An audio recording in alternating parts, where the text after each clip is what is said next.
Il est 19h40, nous sommes en direct. La preuve, Catherine Trottmann vient d'arriver à l'instant sur ce plateau, vice-président de la communauté urbaine de Strasbourg. Je ne vais pas vous interroger sur le GCO qu'on attend, et vous serez peut-être arrivé un petit peu plus vite, mais plutôt sur Manuel Valls, qui a obtenu cet après-midi la confiance des députés. Est-ce que vous lui auriez donné votre voix, ou vous auriez fait partie des frondeurs? Je lui aurais donné ma voix. Parce que je pense que nous avons besoin de stabilité, nous avons besoin de perspectives et ce gouvernement a besoin d'avoir une majorité. Mais j'aurais discuté fermement sur les mesures à prendre et à décider. D'ailleurs, le débat n'est pas clos et je pense que le Premier ministre entend aussi les messages qui sont d'abord ceux de la population avant d'être ceux des députés. Je dirais que le débat qui a eu lieu était certainement utile dans les enceintes qui sont les nôtres, aux partis, dans le groupe politique, mais une fois qu'on doit s'exprimer en responsabilité, il faut mesurer aussi le sens qu'a ce vote vis-à-vis des Français. Je pense que les Français ont besoin d'espoir, ils ont besoin de réponses. C'est ce que j'entends moi ici et je pense que ce gouvernement a décidé de s'atteler à ça. La situation est difficile, mais il faut pouvoir aussi lui donner les moyens de gouverner. Catherine Trottmann, la semaine prochaine, les 3 collectivités, Bas-Rhin, Haut-Rhin et Région, vont se prononcer pour le Conseil unique d'Alsace et donc contre cette fusion qui est proposée par le gouvernement. Quelle est votre position sur la réforme territoriale? Eh bien, je pense que c'est une réforme qui méritait d'être discutée assez longuement. Elle méritait aussi des consultations et je n'ai pas été amenée à donner mon point de vue. Je le regrette d'ailleurs parce que, comme ancienne parlementaire européenne, je connais les 5 régions, dont 3 sont concernées par ce qui a été voté à l'Assemblée nationale, la Champagne-Ardenne, la Lorraine et l'Alsace. Votre point de vue à vous, c'est quoi? Mon point de vue, c'est Alsace-Lorraine ou Lorraine-Alsace.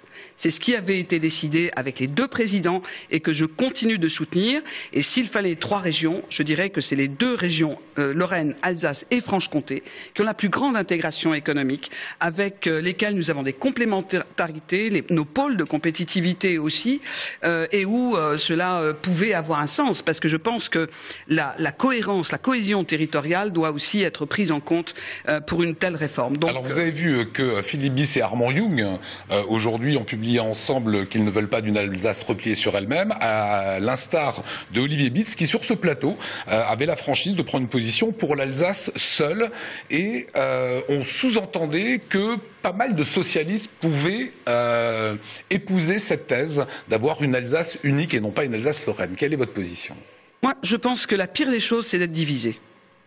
Et que c'est-à-dire que Olivier Bitz n'aurait pas dû dire ça? Non, mais je dis que simplement aujourd'hui, on a vécu, nous avons connu un échec du projet de fusion et le sens que prend pour tout le pays un retour sur cette idée de la fusion, c'est au fond se mettre en retrait du débat, se mettre en retrait de la discussion.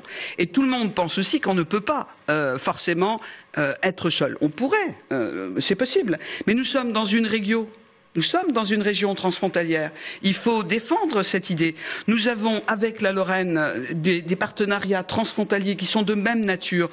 Donc, quand on dit, au niveau national, gouvernement plus Assemblée nationale, que cette réforme territoriale doit être à l'heure européenne, alors je dis chiche, elle doit être à l'heure européenne. Alors prenons les régions qui partagent la même démarche et qui peuvent avoir la force d'être aussi des partenaires équivalents ou presque équivalents avec nos lenders voisins. Or, si on regarde la chose, l'Alsace, à côté du Bade-Wurtemberg ou à côté de la Rhénanie-Palatinat, est quand même un peu petite. Mais justement, est-ce qu'en cas de fusion, en cas de grande région, est-ce que vous n'avez pas peur pour le siège à Strasbourg?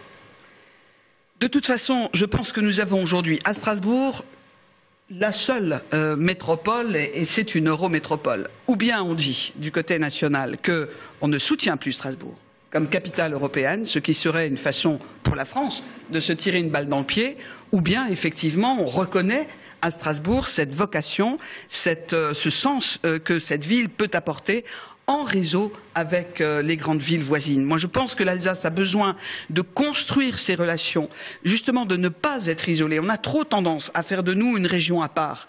Nous avons des particularités, je les revendique. Je les revendique et je suis fier. Je trouve que nous payons trop. Nous payons trop quand on voit le projet d'écotaxe. Nous payons trop quand on voit ce qui risque de nous arriver sur les nitrates. Je pense que nous payons trop pour bien d'autres choses et qu'on nous regarde toujours comme une région riche. Alors moi, ce que je voudrais dire sur ce plateau et à tous ceux qui peuvent m'entendre, je le dis aussi. L'Alsace, le Grand Est, a été frappé par la crise économique.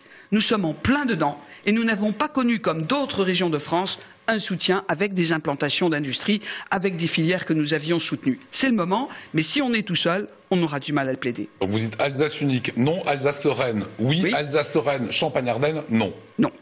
Merci Catherine Trottmann. Voilà. Merci d'être venue sur